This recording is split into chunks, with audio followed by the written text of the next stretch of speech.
All right. So, the first question is, how did you get interested in aviation and when? Oh boy. That was a long time ago. Okay. I was in India in 1986. I went there to India to study computer science in college. And a friend of mine took me flying in a small airplane. And then I got hooked up. So I started flying. That's how my career started. All right. Just by a small ride in a small airplane. All right. So the second question is, what school subjects must someone wanting to be a pilot be proficient in? For being a pilot, they highly recommend to have all science subjects, physics, chemistry, math, highly recommended. Okay. So any scientific classes, take those, all right, either in high school and in college. Okay. So, yeah, I'm going to to high school next year, so I think I'll just make that one of my priorities. So yeah. So yeah, make sure you do the math, physics, and chemistry. Highly recommended. All right. Okay. Mm-hmm. So the third question is, what do you think people aspiring to be a pilot should do? Well, if you really want to be a pilot in the future, the earlier you start, the better. There's a lot of clubs, small clubs, that you can go and do they call it a fun flight for an hour. They take you out flying and see if that's what you like. And there's some, I'm not sure if your high school's got Air Force ROTC. You know what is that?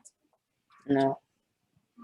It's the Air Force. They come in and it's a volunteer, and they expose you to the military, but you can get a scholarship for a flight school, either to join the Air Force or the Navy. Okay. So you can talk to your counselor when you go to high school if they have that program or not. Okay. Okay. All right. So now the fourth question is, how important is teamwork when it comes to flying?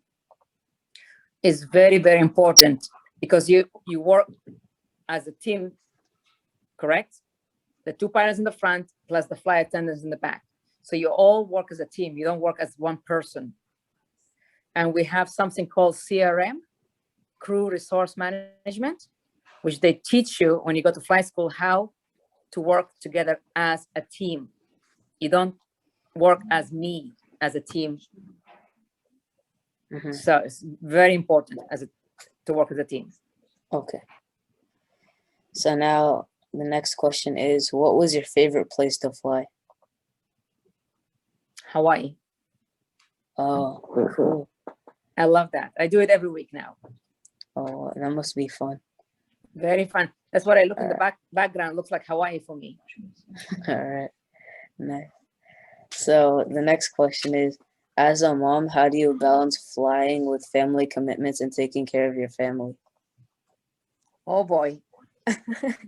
It's challenging. I'm not gonna lie. When my kids now are 19 and 16, almost 19, almost 16. When they're younger, especially my husband is a pilot too. Being a mom and a dad, but especially a mom, it's tough. But you just work it out. You balance it. You manage. You try to schedule your flights when my husband is off. And sometimes we use a babysitter to come over. But we managed. It was tough initially, the first 10 years, but now it's easy. And how long have you been flying? Oh my gosh, Muhammad. Let's see. 32 years. 32 years? Yeah. I started when I was 17. Wow. All right. I got my flying license before my driver's license. Oh, wow. For real? Yeah. Wow. All right. So next question is, so from here, we're getting onto the more like technical questions and stuff. Like Sure. what kind of situation would require a pilot to use like the auto land? Not all airports has auto land, and not all airplanes have auto land. My airplane that I want to fly, 737, we don't have auto land. Mm. Some airports that have the equipment for auto land, not all airports. And they use auto land when the weather is really bad, when the fog, you can't see anything, they use auto land. Okay. That's the reason they have auto land. Yeah. And then are commercial pilots allowed to fly any plane they want? It depends on the company. It depends what company you apply for, what company you get hired, because you have to get a type rating for each airplane you fly. Mm. Southwest, for me, has got only one airplane type of airplane, 737. Mm. So when you get hired, they train you in that, and you qualify to fly the 737. Okay. But if you go to United, they have different airplane, Airbus 737, the Dreamliner. So you have to go back to training, get a type, it's called a type rating, and they put it in your license. Just like when you drive a car, or you drive an 18-wheeler, or you drive a motorcycle, you have to get a license for those, right? Different class. Mhm. Same thing as airplanes. Okay. So next question is, how many years of training and flight hours do you need to become a captain from a first officer? Okay, it depends again from company to company. For me, I'm gonna talk about Southwest. Southwest won't hire you unless you have 1,500 hours. Flight experience. Correct. And you're gonna get hired as a first officer. And it takes longer. It takes from 8 to 10 years to upgrade as a captain. But when I got hired, it took like 5 years to be in the left seat as a captain. Mm. Some other airlines, it might take shorter time, might take longer time. For my husband, he works for a commuter. In 2 years, you can be a captain. Oh, okay. So, All right. So next question is, how clean is air on a plane? well, now with the new pandemic thing, they're using new air filters, right? So now it's more cleaner because they come in, they clean the whole airplane every leg. Like if you're flying from here to Chicago and it stops, say, in Las Vegas, when you stop in Vegas, they come in, they clean the whole airplane, and they put the new ventilation system. So it's filtered air, very clean. So for every stop and like every layover and stuff, they like clean up the plane. Yes. All right. But what about short haul flights? So they just clean it from the beginning, and then when the passengers get off, they clean it, and then the next passengers get on? Yes. All right. They clean it before the other passenger get on. Okay.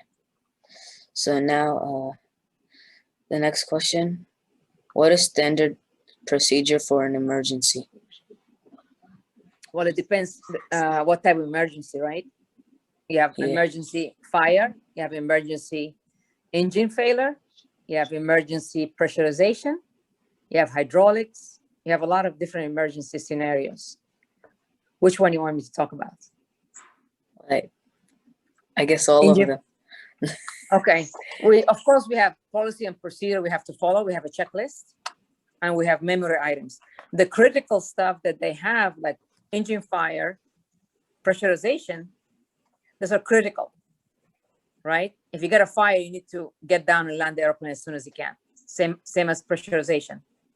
If you lose pressurization in the airplane, you got to get down quick and land. And we have a checklist. You have memory items initially. You have to do it memory because it's critical, right? Time critical. You got to do them quick, but correctly.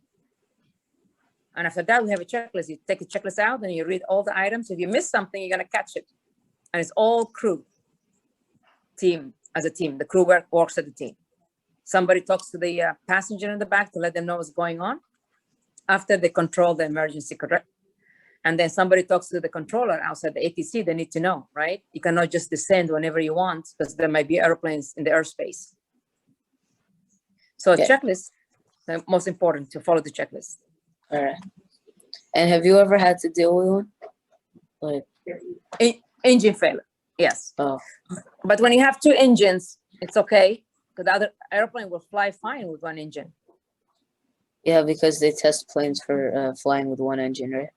Correct. That's why when you go to training, they keep on training you with single engine, landing single engine, flying for a few hours with single engine. Like if we go from here to Hawaii, from San Francisco to Hawaii, there's no airports in between because all the Pacific Ocean. Mm. So if you lose an engine there, you should be able to come back either San Francisco or continue on to Hawaii.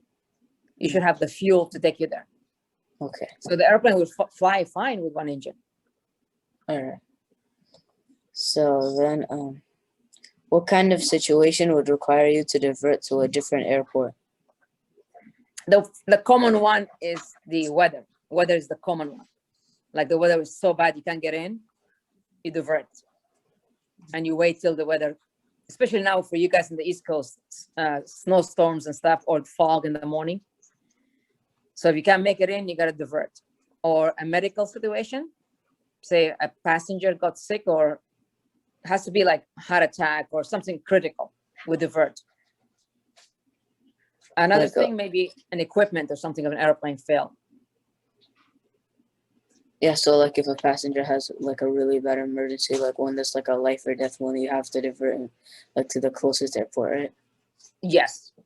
All right. So the next question is, what are the hardest conditions to land in? Hardest condition to land in. It depends. Sometimes when there's snowstorms, freezing rain, the runway is very slick, right? Especially in Chicago, I'm going to talk about Chicago Midway. Short runway, it's always windy in Chicago. That's why it's called the Windy City. In the wintertime, windy, short runway, and icy runway. That's very critical. So it's really hard to land there, right? It's not hard, but it's critical. So you just have to be really careful, right? Yes, you have to be right on the speed, right on the spot where you want to land to stop the airplane. All right.